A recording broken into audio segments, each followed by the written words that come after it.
Elon Musk প্রযুক্তি খাতে নতুন নতুন উদ্ভাবন নিয়ে এমনিতেই সবসময় আলোচনায় থাকেন। সবশেষ আলোচনায় আসেন যুক্তরাষ্ট্রের প্রেসিডেন্ট নির্বাচনকে কেন্দ্র করে। ডোনাল্ড ট্রাম্পের পক্ষে বাজি ধরে প্রকাশ্যে রাজনীতির মাঠে দাপিয়ে বেড়ান এই প্রযুক্তি জায়ান্ট। তার হাত ধরেই টেসলা, স্পেস এক্স এবং নিউরালিঙ্কের মতো বৈপ্লবিক প্রতিষ্ঠান সারা বিশ্বে রাজত্ব করছে। তবে এবার তিনি আলোচনায় এসেছেন ভিন্ন এক কারণে। 2025 সালের নোবেল শান্তি পুরস্কারে তার নাম বিবেচনা করার জন্য চিঠি দেওয়া হয়েছে নোবেল কমিটির কাছে।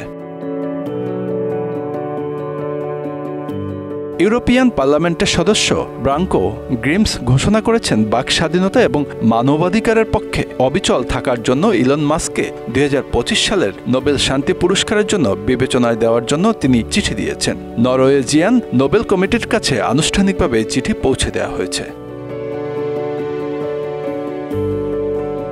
ইলন মাস্ক কেবল একজন প্রযুক্তি উদ্যোক্তা নন, বরং তিনি নিজেকে এমন এক ব্যক্তি হিসেবে প্রতিষ্ঠা করেছেন যিনি মুক্ত চিন্তাধারার পক্ষে অবস্থান নেন। এক্স, যা একসময় টুইটার নামে পরিচিত ছিল, সেটি তিনি কিনে নেওয়ার পর তিনি বাক স্বাধীনতার প্রতি তার অঙ্গীকার প্রকাশ করেছেন।